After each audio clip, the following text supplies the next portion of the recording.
Hi there. I'm very excited to be hosting my first live session today. And I'm McArthur. I'm the founder and managing director of Exposure Marketing. And I am I started Mama Magic many years ago. And today I'm very, very excited because we are going to be talking to Kerry McArthur, and we're talking about social media and parenting. So it's a tricky landscape. We all know, we all on it, and we all doing it all the time. I'm just going to see if I can get Kerry on the line with us now. Okay, I'm just waiting for Kerry. But yeah, we're doing it all the time. We on social media all the time. We capturing all the moments in our parenting journey, in our parenting lives. We capturing everything, and it is really tricky.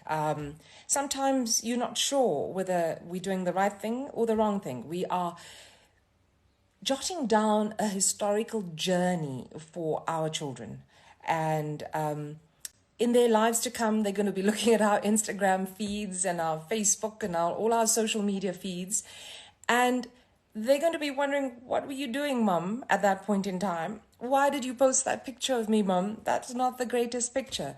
So there's going to be all of these questions. Now, we have put together an awesome issue of Mama Magic Milestones magazine. Milestones is going to be out this weekend. We're really excited. We'll send you all the electronic copy of it. Obviously, we can't distribute to you right now, but in that, it is filled with great articles and great content to keep you busy during this lockdown.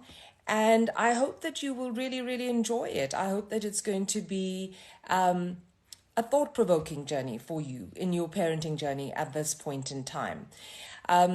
So today, our topic is about social media and parenting in this age of social media. How do we share our parenting on social media whilst we parent? How important it is for us to be present, rather physically and not always on social media. It's all those questions that we're going to be asking. I'm just waiting for Kerry to join us. My team's going to get hold of her now. Kerry is going to be online with us very soon. But in the meantime, whilst we're waiting for Kerry to join this live video, this live Instagram, look at me. Hold on, let me just find her, see if she's on yet. Nope, we're still waiting for Kerry. So I'm just going to ask Jess, Dash from my team. They're just going to get her back online for us, and we'll get this done. But in the meantime, what are your questions regarding social media? How are you using social media at this point in time? Are you on social media all the time during lockdown? Is that how you're spending all the hours? Tashera says that she's spending less time on social media. What about the rest of you? How much of time are you spending? Are you spending any less time, or are you spending more time? I'm often so busy with work that I don't find maybe my work environment is not the best to share with you. But I'm definitely enjoying sharing some of the moments that I'm having with my kids right now. Now, I have teenage kids, and I have to be really careful what I share. And so I share some moments. We do lots together. Mom, she's saying that you've got a newborn baby, and you're spending so much more time on social media. That's interesting. Well, you know what? I think when you have that newborn baby, baby's quiet at the moment, and baby's resting, baby's sleeping. So I think it helps you keep in touch with the rest of the world, the rest of our parenting community. And that's important, keeping in touch with the rest of the parenting community, so that you feel like you know that you're doing the right thing, and you feel really proud as a mom, when you have a newborn. It is the proudest moment ever. Something about who we chatted to yesterday, Warren chatted to her yesterday, And Pri says that she definitely has a social media limit at this point in time. That's great. What about the rest of you? Warren's actually saying that social media is so crowded right now. Do you think so? Our feed is absolutely full of different stuff. But what's nice, I think, is seeing what you're doing rather than just seeing pictures of babies. Babies are gorgeous. All your babies are gorgeous. Let's admit it. We all have the most beautiful babies, and they do the craziest stuff, and you want to make sure you capture that moment. But you're capturing now what they're doing, whether it's that craft activity or something that they're baking, maybe. You're capturing the homeschooling. You're capturing all those special moments, and they might not actually be in the picture. And I think that's why people want to share. They want to share so that we want to share on social media so that we can learn from each other. Now let's see what's happening to Kerry. I'm just going to see if we can get her back online.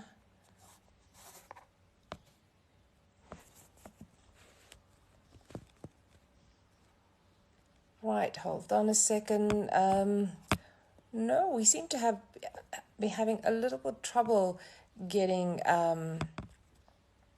Kerry online here. So, hold on a second. Right. Warren is trying to get hold of Kerry for me. So, in the meantime, what did you share on social media today? Tell me what you shared on social media today. Have any of you shared anything as yet? I didn't share my first post yet. My first post, I must admit, generally comes probably at the end of the day. Okay, Tashera says she's thinking that it can become boring, but she likes sharing her baking and crafts. And yes, I know Tashera shares her home workouts. And I think that's quite inspiring. What would you like to see other people share? So some people are sharing workouts. Some people are sharing their baking sessions. You shared, Karabo shared a picture of your baby's cloth nappy. That's awesome. Oh, yay. We've got Kerry back on. There we go.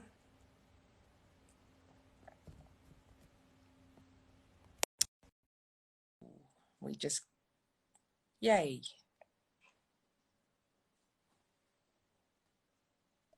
Kerry connecting with Kerry. Hi. Yay, we got it right. There you go, Kerry. We've got Kerry online with us now. Now, Kerry McArthur, you may have seen her articles in our magazine. She's been writing with us for many, many years, and it's been awesome. She is a wonderful source of content. Kerry is a mother of 3 children, by the way. I love it because she's got children in different phases of life. And how old are the kids now, Kerry? So my oldest, Shay, has just finished matric. As I was saying earlier, I feel like I did matric all over again. So she's just finished and she's taking a bit of a gap year, but I said, you don't sit on your bum, you're going to work. So she's working this year and she's going to start studying hopefully in the next month or so, also teaching. I think she's crazy, but she must just go for it. My son is 14 now, just started grade 8. And then my littlest one is in grade 3. She's at my school with me. So totally different phases, but it's great because I can share their successes in different ways. Absolutely. Now, you've been an educator for about, 20 years now? I think I've lost count. It's probably about 20 years. I matriculated, mid-90s. So I went straight into teaching after that. So I've just loved what I do. I did a bit of adult training and teaching, but I've focused the last 15, 18 years on school teaching, nursery school, and then primary school. That's great. Now, Kerry's written this article for us that you're going to be reading in Milestones, and it's all about parenting in the age of social media. Now, Kerry might not be an expert in social media, so she's not going to tell you how to best use your social media. But what Kerry and I are talking about is how we do that balancing act in this day and age. How do we stay present with our families and at the same time record this journey that we're going through. So, Kerry, what is your tips at this moment? I mean, right now, you seeing parents in their social media accounts with all the kids that are in your class, right? And you've seen that through the years and how it's changed the way we parent. And then you've also seen as a parent, not just as an educator, it's a different perspective because you're on social media, you following people, you seeing what's happening. What is the most important thing to you right now in this journey of ours? Do you know what scares me? And I think this is where what it comes down to is that parents don't realize that you must assume that everything you take a photo of is out there. Whatever you take a video of, it's out there. You put it onto Facebook, onto Instagram, onto TikTok, all of these platforms, they open. And unless you've set yourself to be so private, people can access it and they can use it. And you don't want to know the people that can get hold of that information. So I see these beautiful photos of my friends' children or my kids in school. And we have these lovely, gorgeous photos of them running through the sprinklers in their garden. And they're stunning, but they're stunning for you as a family. They're not stunning for the man living in 100 kilometers away from you that is also looking at your Facebook account. And I think that is, for me, my passion point is protect your family. You protect them in your own home. You hold your child's hand when you're walking through the shopping centers. Why are you not holding their hands when you're walking through social media? And I think that's what it comes down to. Yeah, so it comes back down to privacy. And exactly. Just before you came on, I was talking about, what we're posting now. How many of us have stopped to think, in a few years' time, when our children are older, what would they think when they look back at mom's account, or the account that many parents have created, an account just for their child as well, from in the womb stage, but when I grow up and I'm an adult, what would I want to see? Would I appreciate what you posted, right? Precisely. I mean, my mom posted a photo of me the other day. There's this challenge at the moment on Facebook about the 10-day mom challenge, and post a photo with no description. And I'm doing it, so I tagged my mom in it. So I said, go for it. The photo she posted was awful. I messaged her. I said, Mom, how dare you put that photo on? So yeah, be careful, because you don't know what your kids are going to think in 10 or 15 years' time. Exactly. Now, like Tashera says, she's got a 6-year-old son, and she asks him at this point in time, can mom post this picture of you? And obviously he's not at that age where he can rationalize at this point in time or be objective. But it is a good question to ask. I mean, obviously when our babies are babies, we can't ask that question. So I think the degree of sharing is important. Agreed? Yeah. No, 100%. And it's all about being more mindful of what you post off your. It's what you post. It's what poses they're in. What are they wearing? What are you portraying? What are you trying to show? You're trying to show the cuteness, or are you trying to show how gorgeous my child is? There's a difference between cute and gorgeous. And you've got to look at it with a different set of eyes. And before you post it, say, what are people going to think of this photo when I post it? What are they seeing that I'm not necessarily seeing?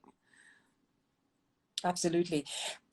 I learned something on a conference that I went onto, and it was, if I'm on social media, the question I would like to ask you is your aim, well, not just you, Kerry, but I think all the people that are with us, is what is your aim of being on social media? Do you want to just record the journey, your history?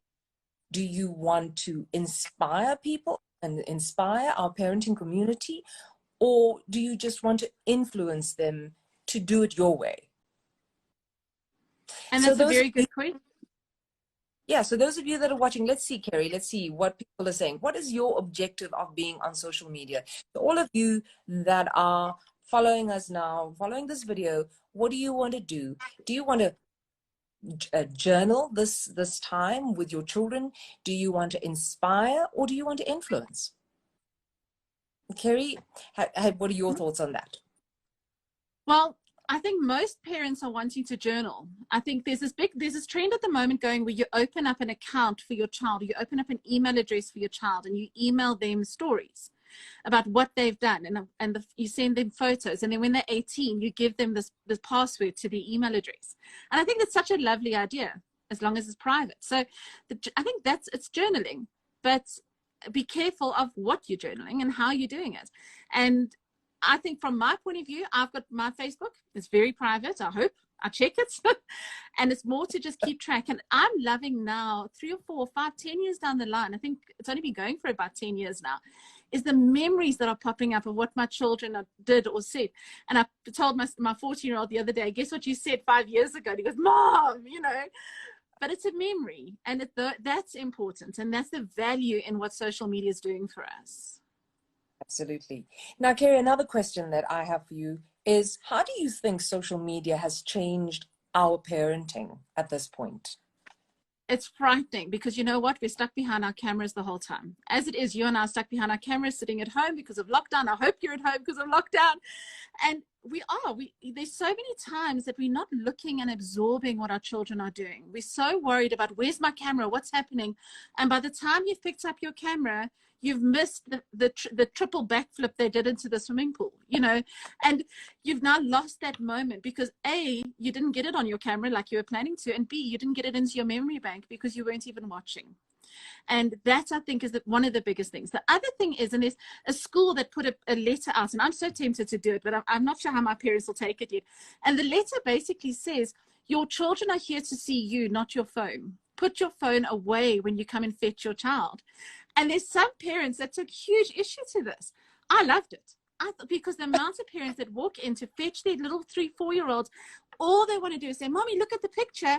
And Mommy's texting on her phone, or Mommy's on her phone. And they're not interested, or then they are interested. I'm not saying they're not interested, but they're not absorbing what is happening in that moment because of this piece of technology that's sitting in their hand. Exactly. I know you also, you know, we talked about in the article as well that another way that it's maybe doing a bit of damage maybe to our well-being is the comparisons that we make. Yeah. So 100%. we are, it's the comparisons we're making with each other. So we are talking about, we are, you know, we're comparing ourselves with everybody, right? And that's can be quite damaging. You know, we've done it anyway, all the way through our lives. Our moms and our grands compared how quickly did we walk compared to our cousin, or how quickly did we talk, or when did we go to school, and what marks did we get, and did we do horse riding or did we do running, you know? So in general, parents compare. And it's not always a bad thing, because you want to make sure that your child's in the same sort of milestones and developing properly and things like that. But in the social media age, it's now so much in our faces. Our friends are posting, we generally post successes. We very rarely post failures. Now, in the past, we'd be experienced to failures. We see the failures that our families are going through, and our cousins and friends, because we're talking, because we're one-on-one, and we're doing more play dates and things like that. That's falling away. So now we're seeing all the successes, and we're seeing how many awards and how many accolades our friends' children are getting. Oh, look, so-and-so just walked, and he's only a year old or whatever, and my child's 16 months and isn't walking properly. Now I'm freaking out, you know? So there's the danger, is we're comparing ourselves so much more, but we're comparing to successes. We're no longer comparing also to the failures that are happening. Okay. So I have a question for all the mums and dads that are online with us now is, how much of time are you spending on your phone every day? How much of time are you on social media, particularly?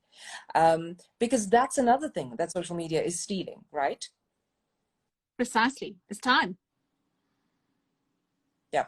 I mean, how many times are we logging in because you don't want to be left out?